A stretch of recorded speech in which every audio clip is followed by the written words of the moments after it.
सभी संगीत प्रेमियों को हृदय भाव से स्वागत है। दोस्तों, पहले हम थोड़ा संगीत के विषय में समझेंगे। देखें, ये आपको ध्यान से समझना है दोस्तों। पहले इधर समझ लेते हैं। स्वरों के देवता, प्रभाव और स्वभाव और ऋतु, तो हम सिर्फ थोड़ा समझेंगे। देखें, सड़च सा, सड़च के सा, सड़च के देवता अग्नि। और सड़ज किस स्वर में बोलता है? मोर। और सड़ज का रंग गुलाबी। ऋषभ, ऋषभ के देवता ब्रह्मा, शक्ति। ऋषभ किस भाषा में बोलता है? पपीहा। इनका रंग हरा। गांधार, गांधार की देवी सरस्वती। गांधार किस स्वर में बोलता है? राजहंस या बकरी। राजहंस या बकरी, दो चीज़ ले लें। इनका रंग नारंगी। मध्यम, इनके देवता महादेव। इनकी आवाज़ जो मध्यम की जो सुर है, सारस। इनका रंग गुलाबी। पंचम, पंचम की देवी लक्ष्मी। इनकी आवाज़ कोयल। पंचम का रंग लाल। धैवत, धैवत के देवता गणेश। इनकी आवाज़ घोड़ा। धैवत घोड़े की आवाज़ में बोलता है, फ्रिक्वेंसी जो है सुर। धैवत का रंग पीला। निषाद, निषाद के देवता सूर्य। इनकी जो स्वर है, ध्वनि, हाथी। और इनका जो रंग है काला। ये हो गया। अच्छा, ये जो सड़च के जो उच्चारण स्थान है, नासा, कंठ, पुर, तालु, जिह्वा, दंत, मूर्धा, ये इनके उच्चारण स्थान है। अच्छा, श्लोक। अब ये श्लोक ये है कि सड़ज वदति मयूरो पुनः। जो सड़ज मोर की आवाज़ में बोलता है, सड़ज। स्वर ऋषभम चातको ब्रुते। जो ऋषभ है वो पपीहा के, चातक एक पक्षी होता है, पपीहा के बोली बोलता है। अच्छा, जो पपीहा है, ये पपीहा बहुत मैं आपको बता देता हूँ थोड़ा पपीहा के बारे में।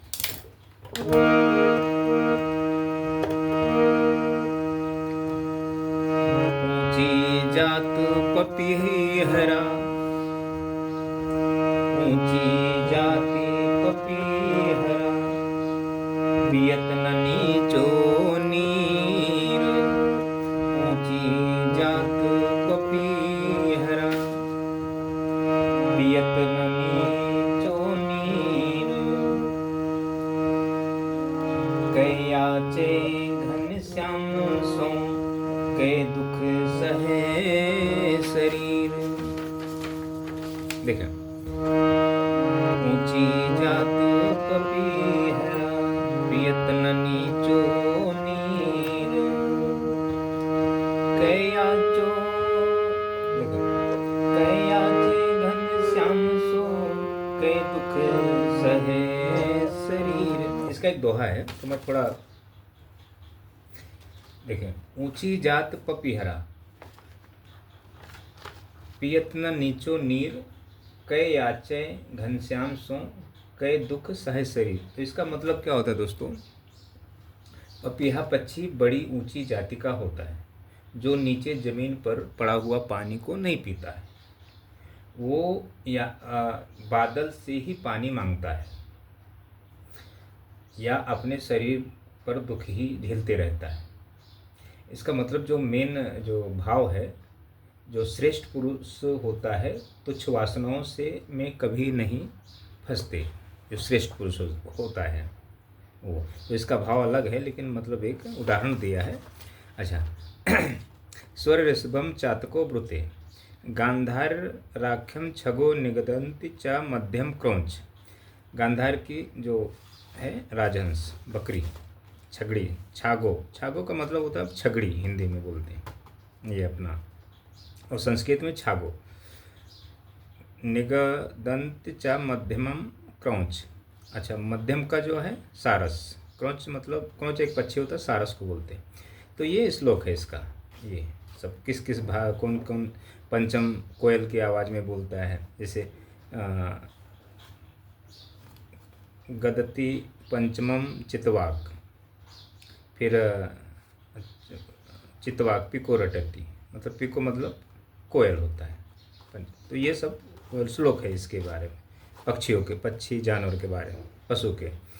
अच्छा, अब ये दूसरा श्लोक समझे। आयुर्धर्म यशो वृद्धि धन धान्यम धान्य फलम लभेत रागा भी वृद्धि संतानम पूर्ण भगा प्रगीयते। ये श्लोक है। तो इसका जो भावार्थ है, आयु धर्म यश वृद्धि, संतान की वृद्धि, धन धान्य फल लाभ इत्यादि के लिए रागों का गायन वादन करना चाहिए। यानी संगीत में जो भी राग में जो हम गाते बजाते हैं, ये हमें हमारे जीवन के लिए बहुत वो है। वेदों में संगीत को मोक्ष प्राप्ति का सर्वोत्कृष्ट साधन माना गया है ये संगीत। तो हम संगीत कहाँ सीखते हैं? हमें तो गाने सीखने हैं, जैसे गाने बजाने, कलाकार बनना है, और या सिंगर अच्छा बनना है, या वाद्य प्लेयर अच्छा बनना है। सपने बड़े बड़े होते हैं, लेकिन हम सीख कहाँ पाते हैं? सीख हम इसीलिए नहीं पाते हैं दोस्तों कुछ, क्योंकि हम संगीत ना हमें गुरु सही मिलता है। गुरु सारे गामा पाधा निसा, अलंकार पलटे, ये वो फलाना, ये राग है, ये जो भी है। अच्छा, अब इनके जो ग्रह हैं, 7 ग्रह हैं सरगम सारे गामा पाधानी के। सा के सूर्य, रे के बुध, गा के शुक्र, माँ के मंगल, पा के चंद्र, धा के गुरु, नी के शनि। 7 ही ग्रह होते हैं दोस्तों, 9 ग्रह नहीं होते हैं। राहु और केतु जो है ना, वो काल्पनिक है, सिर्फ 7 ग्रह होते हैं। अच्छा, अब देखें, मनुष्य के 7 शरीर, भौतिक, भाव, सूक्ष्म, ऐसे ऐसे करके 7 शरीर होते हैं। 50 साल की आयु तक एक एक जो शरीर होता है 7 साल की आयु की होती है ये। तभी हम आपकी उम्र पूछते हैं, आप किस उम्र में चल रहे हैं, कि मैं आपको किस हिसाब से शिक्षा दूँ। 7 ग्रह सरगम के, 7 कुंडलनी चक्र, कुंडलनी, 7 शक्ति देवी देवता सरगम के, 7 नवरस। हालांकि ये 11 रस है, 9 रस है भरत मुनि के, 8 रस भरत मुनि के, 1 रस और किसी दूसरे के हैं, और मतलब टोटल मिला के 11 रस होते हैं। तो 9 रस हम पकड़ के चलते हैं। तो इसमें से जो भरत मुनि के जो 8 रस है, सरगम को सिर्फ 7 रस दिया है। ये जो भरत मुनि के 8 रस में से ये के जो भयानक रस है, जो ये भय, ये सरगम में नहीं है।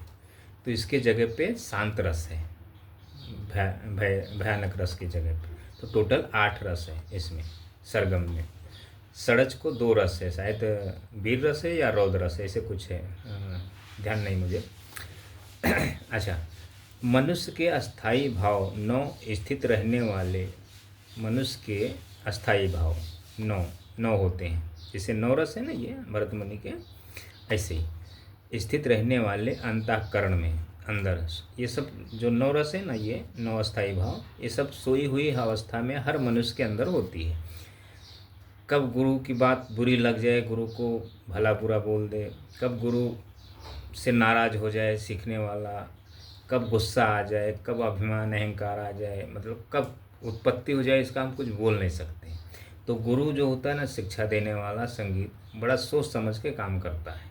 वो सीखने वाले से डरता है, क्योंकि अभी देखें, अच्छा, सीखने वाला जो होता है संगीत प्रेमी, रति 3 प्रकार के होते हैं। एक श्रृंगार प्रेम, इसको बोलते हैं श्रृंगार, नायक नायिका वाली। तो आजकल सब नायक नायिका ही के श्रृंगार में ही डूबे रहते हैं। शोक, करुण रस इसको हो गया, करुण शोक। अच्छा, इसमें वात्सल्य रस होता है, जब कोई माँ बाप अपने बच्चे को नहीं प्रेम करते हैं तो उसको वात्सल्य रस कहा जाता है। और एक है वात्सल्य भक्ति और भगवत, जो हम ईश्वर से प्रेम करते हैं। 3-4 प्रकार के रस होते हैं ये। तो इसको रति प्रेम में आता है। अच्छा, ये जितने हैं, रति, शोक, हास्य, क्रोध, भय, उत्साह, विस्मय, जुगुप्सा, निर्वेद, ये 9 जो अस्थाई भाव है हर मनुष्य के अंदर होता है। तो हम अब देखें, हमें इसके बारे में पता है कि आपके मन में, आपके हृदय अंतःकरण में क्या क्या चीज़ें हैं, कब जागृत हो जाएं, किस बात से जागृत हो जाएं, किस बात से सो जाएं, मतलब जो भी है, सक्रिय हो जाएं, निष्क्रिय हो जाएं, ये हमें सब इसका ज्ञान है। तब हम जब शिक्षा, जब हम ये जब वीडियो करते हैं ना, ये सब चीज़ें जो भी हम कमेंट करते हैं, हमें सब पता होता है।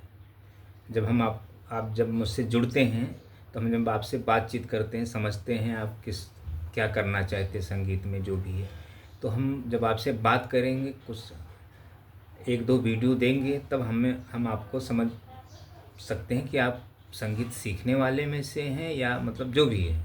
हमें बहुत कोशिश करना होता है आपको समझाने के लिए, कि ताकि आपको बुरा न लग जाए। नहीं तो आप उदास भी हो सकते हैं, क्रोध भी हो सकते हैं, डर भी आप जाएंगे कि यार इतना बड़ा ये संगीत कैसे हम सीख सकते हैं, जो भी हमारी बातों से, ये मतलब बहुत सारी है। तो ये इसमें शुद्ध और अशुद्ध भाव दोनों हैं। तो इसमें जो अशुद्ध भाव है, इस कुंडलिनी, जो कुंडलिनी चक्र है, मूलाधार, इसको हमें जागृत करना होता है, सक्रिय करना होता है, तब जाके आपको संगीत समझ में आएगा। अगर ये सक्रिय नहीं होगा तो नहीं समझ में आएगा, आप जीवन भर लगे रहें। तो ये चीज़ें मैं थोड़ा आपको इसलिए बताया हूँ कि इसको ज़रा आप समझें। आप संगीत को सीरियस में मन ना लें, और गुरुओं को भी ध्यान देना चाहिए कि ये जो सारे गामा के चक्कर में ना लोगों को रटवा के उन्हें भी ये कार्य नहीं करना चाहिए। पहले आप शास्त्र विद्या प्राप्त करो। आपने संगीत में गाना बजाना सीख लिया है, वही चीज़ें आप सबको सिखाते हो। ऐसा कोई संगीत सीखने वाला व्यक्ति नहीं सीख पाएगा। देखें दोस्तों, अब आपको इस हारमोनियम पे 10 थाट बेसिक में शास्त्र पे आना है। 10 थाट हारमोनियम पे ही सीखना है आपको, अन्य दूसरे वाद्य पे नहीं। हारमोनियम पे इसलिए आपको सीखना है क्योंकि इसमें आप बोलना और चलना दोनों सीख सकते हैं। आपको चलने के लिए 10 थाट में जाना पड़ेगा, सभी तरह तरह से आपको पैटर्नों पे बजाना पड़ेगा, समझना पड़ेगा, मार्ग आपको पता होना चाहिए संगीत के। उसके बाद ओकलिस्ट, आपकी गले, आप अपने वोकल को एक वक्ता बनाएं, अच्छा कमेंट कर सकें, अच्छी बोल सकें, सुर में बोल सकें, जो भी है इसके बारे में, ताकि आप संगीत के भाषा को बोल सकें सुर में। वो आपको सीखना है। तो उसमें छंद में आपको जाना है, साहित्य में जाना है। अब ये समस्या है कि आपको सिखाएगा कौन? ये गुरु इसके नहीं होते हैं। हाँ, गुरु आपके इसी के मिलेंगे। जैसे अब ये गाना है, चलते चलते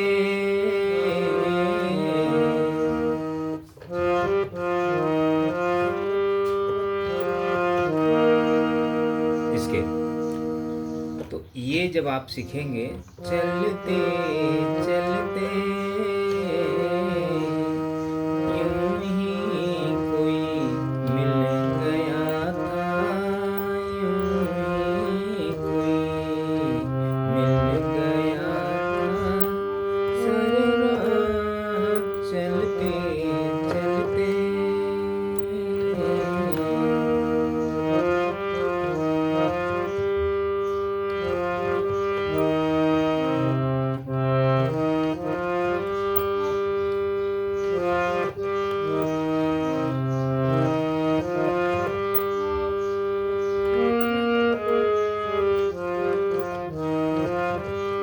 तो ये आप नहीं सीख पाएंगे इसको। अगर आप, जैसे मैं अभी आपको ये गाने सिखा रहा हूँ, ये तो ये आपको बजाने नहीं आएगा।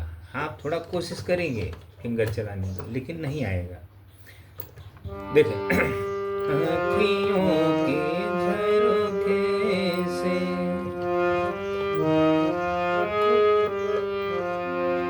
मैंने देखा जो सांवरे,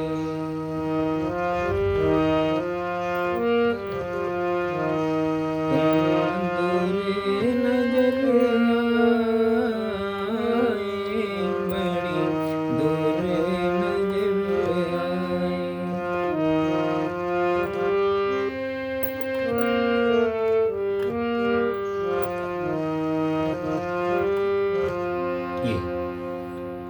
यही सब सीखने के लिए आपको पहले वोकलिस्ट बनना पड़ेगा। आप, हाँ, आपको छंद सीखना पड़ेगा, साहित्य सीखना पड़ेगा। अच्छा, आपको अब ये जो जो मैं गाने बजा रहा हूँ, तो ये गाने कैसे बने, ये गाने की लाइन कैसे बनी है, इसमें क्या क्या है इस लाइन में, तो वो सीखना है आपको। ऐसा आपको रट के नहीं सीखना है। ये गाने जैसे जो मैं बजा रहा हूँ, देखिए दिल ऐसा किसी ने मेरा तोड़ा, बर्बादी की तरफ ऐसा मोड़ा।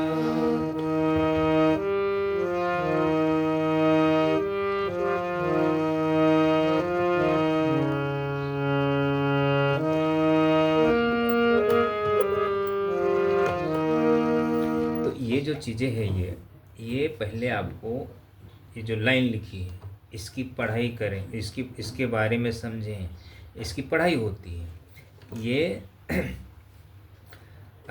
गाने को सुन के और गाने को रट के आप सरगमों को बजा के थोड़ा, और उस पर आप गाने निकालने की कोशिश करेंगे। आप गुरु आपसे गाने लाख कोशिश करें निकलवाने के लिए, आपको नहीं आएगा।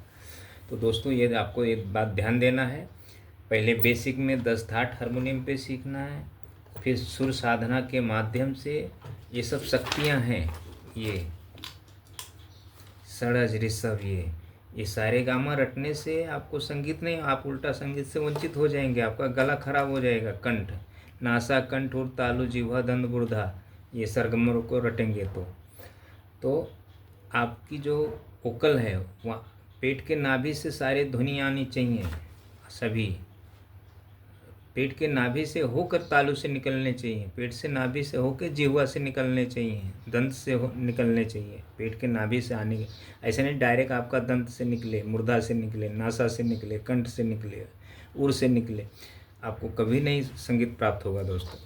आप अच्छा गायक नहीं बन सकते, आप सिंगिंग अच्छा नहीं कर सकते। तो ये आपको ध्यान देना है। और तो इतना ही है, और मुझे फॉलो करते रहें। मेरा नंबर होता है टाइटल और डिस्क्रिप्शन में, आप मुझसे जुड़ें और संगीत के विषय में समझें। अगर आपको संगीत में कुछ समझना है, प्राप्त करना है तो, क्योंकि हम वीडियो में सारी सब चीज़ें नहीं बताते हैं, तो आप जुड़कर समझें। और ये जो आपका अलंकार पलटे, ये सब हारमोनियम के माध्यम से सब छोड़ दें, ये कुछ मतलब का नहीं है। ये सिर्फ आपका फिंगर चल सकता है, तो फिंगर तो आप चला लेंगे आप, लेकिन उस पर भावनाएं क्या रखेंगे। जब आपको बोलना ही नहीं आता, संगीत में संगीत की भाषा ही नहीं आती, तो आप क्या रखेंगे उस पर। पहले अपनी भावनाएं रखना सीखें पहले, फिर दूसरे के भावनाओं को बजाएं। मोहब्बत की झूठी कहानी पे रोए, मोहब्बत की झूठी कहानी पे रोए।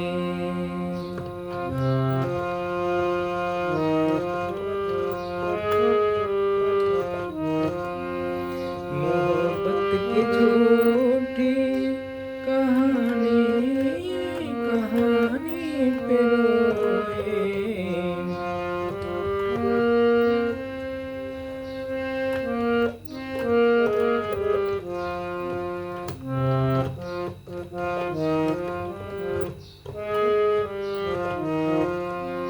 कहीं से भी आप बजाएंगे। तो इतना आप देखें दोस्तों, और मुझे फॉलो करते रहें, और मेरे हर वीडियो को आप देख के समझें। ये जो रहस्य है ना, ये इस संगीत सीखने का रहस्य नहीं है कि ये समझने का है। जब समझेंगे तब आपको उस मार्ग पर आप चल सकते हैं। एक शक्ति है, ये भावनाएं हैं, ये अदृश्य है, ये तो ये एक पढ़ाई है। ये इसको हम आपको थोड़ा समझाए हैं इसलिए कि मतलब ये ऐसी चीज़ें हैं, ये शास्त्र विद्या, ये। और ये जो सारे गामा, ये आपका पंचमाक्षर के वर्ण है, ये इसको आप रटेंगे, बोलेंगे, इसको यही बोलेंगे ना, सारे गा रे गामा गामा पा, ऐसे करके नहीं, अलंकार, सारे गामा पौधा निशा सा नि धा पा मा गा रे सा।